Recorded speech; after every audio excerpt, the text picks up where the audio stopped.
Hi guys, welcome to another video. This is my second Greece travel guide and this one is about the biggest Greek island, Crete. I'm going to talk you through all the best known attractions and some hidden gems and of course the best places to eat. Everything I mention you can find in the description. Crete is known for the remnants of the Minoan culture and great resorts. We rented a car to get around the island. As I said, it's the biggest Greek island, so it is huge. In my opinion, you really need a car in order to see everything there is on the island. I would recommend dividing your stay over 3 different regions. I would stay near Chania in the west, near Agia Galini in the south, and near Elounda Bay or Agia Nikolaos in the east. This is the best way to see as much as possible on the island and not to be in the car for too long. Also, it's a big island and there's mountains in the middle. And sometimes it's handy to have a car because the weather can be completely different on the other side of the mountains. So if you happen to have bad weather on one side of the island, you can easily just go to the other. If you don't want to rent a car, I would recommend you stay near Chania. Chania is on the western part of the island. It has a lot of fun shops and great restaurants. If you're there, explore the Venetian port and maybe even the old castle. It's a great base from where you can explore the rest of the western part of the island. The first attraction is the Samaria Gorge. This is a canyon that you can walk through. It's a national park and the hike is 15 kilometers, so it's quite a heavy hike. You should calculate about 3 hours to do the entire hike, and it's not a loop, so you start at the beginning of the gorge and you end by the beach. Which means that if you put your rental car at the beginning, you would then have to walk back.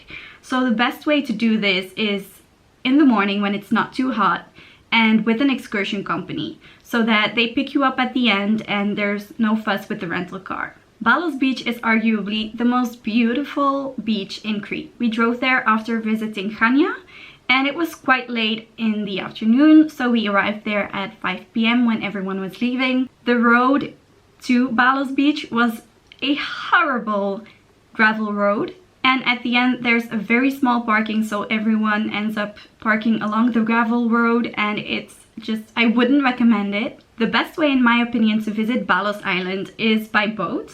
Do this in the morning before the crowds get there. Go there by boat and enjoy the beach when it's still calm. Or as I said, people were leaving at 5 p.m. So if you could take the boat and get there by sunset, I think that would be a lovely experience. Also, if you go by boat, make sure to walk up to the lookout point that is on the way to the parking that you won't have to worry about. Elafonisi Beach is another very famous beach because of its pinkish sand and beautiful clear water. But it's very popular and some might say too popular. It gets quite crowded. There is also a little island in front of the beach that you can just walk to, and I'm told that there's also lots of small beaches that are way less crowded there. Then the closest beach to Chania that has a great reputation is Seitan Limania. This was a real expectations versus reality. It had been raining very heavily when we were there, and as we got to the beach we saw that it was flooded by mud and even the road that could take you there was flooded by mud. Next is central and south. From Chania, drive past Rethimnon to Agia Galini. Rethimnon is another very cozy city with lots of alleys and a Venetian center, lots of shops, and the best pita gyros restaurant that I have eaten at in all my life. And I have been going to Greece every single summer almost. So I've had a lot and that was the best one by far. It's at Makan grill house and I highly recommend. Then drive on to Agia Galini, where I recommend you to stay to explore the south of Crete. To describe Agia Galini in 3 words is beach, food and shops. It's a great place to find lovely souvenirs, to have amazing Greek food. For example, in Stochos Tavern you can have the most amazing slow cooked meat from the oven. If you're in the mood to have dinner surrounded by locals, then I highly recommend Filenia.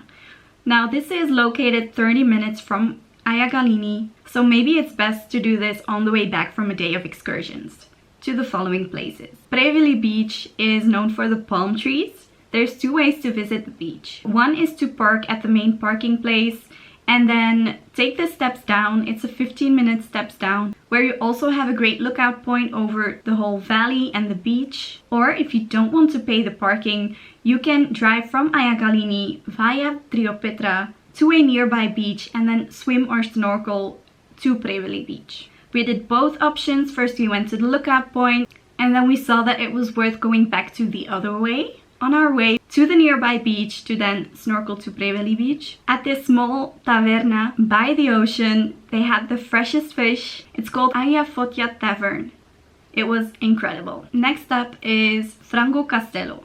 This gets its name from the castle that is on the beach. You can visit the castle, but it's mainly just a calm beach destination, especially for families. It's not as busy as the big resorts, and the beach there is very shallow, so with kids you can walk quite far into the ocean. We had a lovely lunch at Mylos Seaside restaurant. Next up is Matala. Matala is known for the chalk cliffs along the beach, where they have created caves. They were used by many civilizations over the centuries, but the last one was actually by hippies.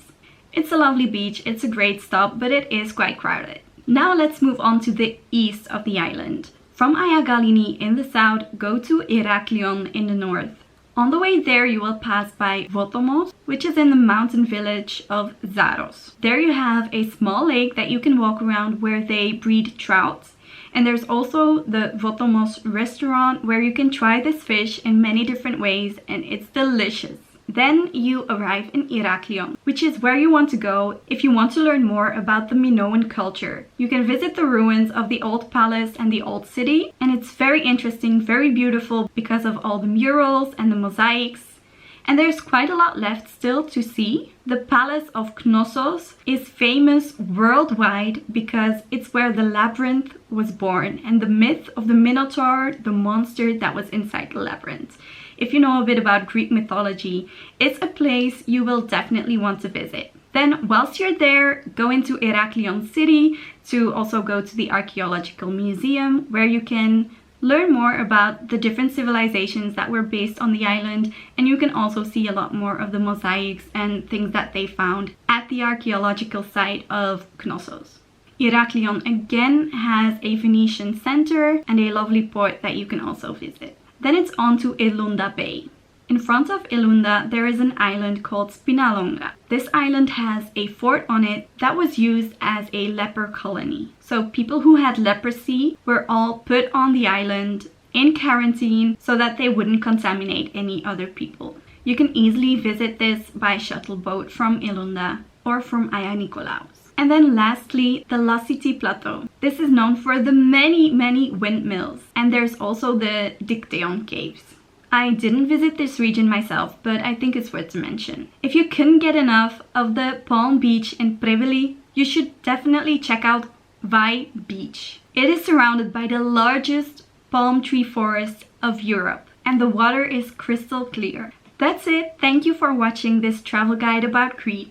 I hope you liked it, and maybe you even want to go there this summer.